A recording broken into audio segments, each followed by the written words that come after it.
Yo, what is going on, guys, and welcome back to another video.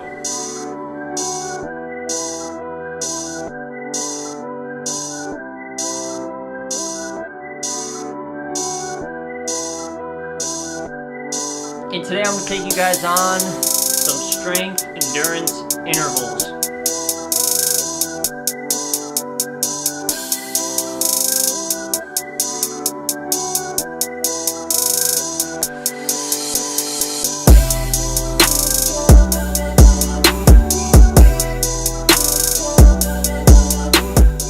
So for this workout, I usually like to get in a nice long warm-up. I usually feel a lot better the longer I warm up. So for this ride in particular, just for me to get out of town and get to an area where it's good roads and easy to crank on the pedals and have little traffic and no stops, I head to the east end of Des Moines. I usually take the bike path here, and today I got in a good hour warm-up. I know a lot of people like to do a little less warm-up, some like to do a little more, but my body usually starts to open up after an hour of spinning or so, and I usually try to ride between, depending on how I'm feeling, 180 to 200 watts for power. And cadence, I usually keep my cadence a little low. I have a hard time spinning, so for warm-up I'm usually around 85 or so.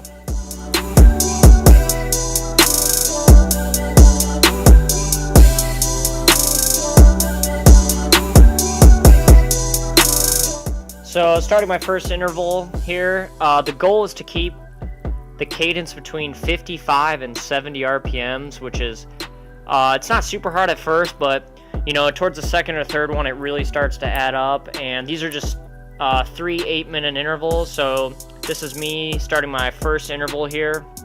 And like I said, between 55 and 70 cadence.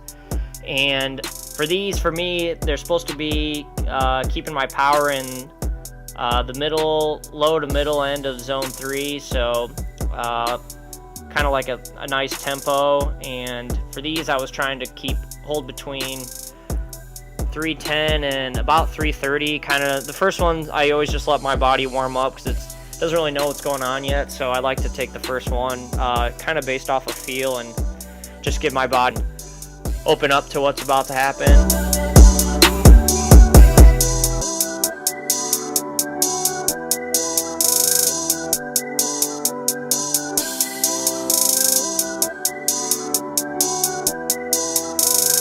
They can be especially tough depending on wind. I usually try to make sure I'm going into the wind for these, because just to keep your cadence low and hold a decent amount of power, it's always tough depending on the wind. And if you have a tailwind, it's almost impossible to keep 330 watts at 70 cadence. You're moving pretty fast with a decent tailwind. So I try to make sure I'm always heading into the wind, or depending on where I'm at in the country as well. If I'm in North Carolina or if I'm down in Arizona for the winter, I really like to do these up a mountain, as it's just so easy to nail that low cadence.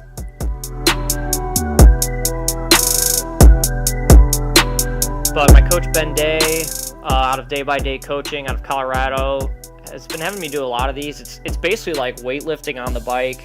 A lot of muscle tension, keeps your cardio low too with the low cadence.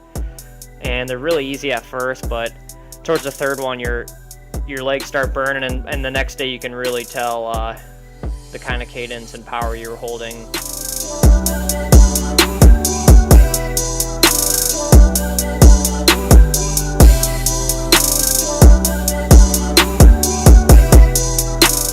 And a good goal here is to always stay aware of your core. Keeping your core engaged will keep your body steady.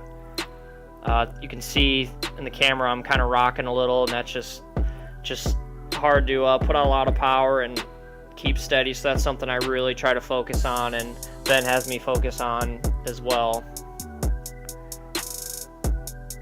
And this is a workout I usually do once or twice a week at least. They're not super long rides, usually 2 to 3 hours, somewhere in there. I think this ride I rode for 2 hours and 45 minutes or so, but they're usually pretty short and sweet workouts and straight to the point, and they definitely have really good benefits later on in the season.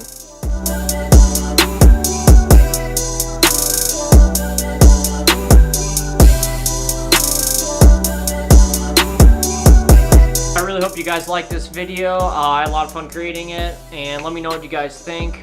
I know a lot of you have been requesting that I use or add in my power and speed overlay with my footage.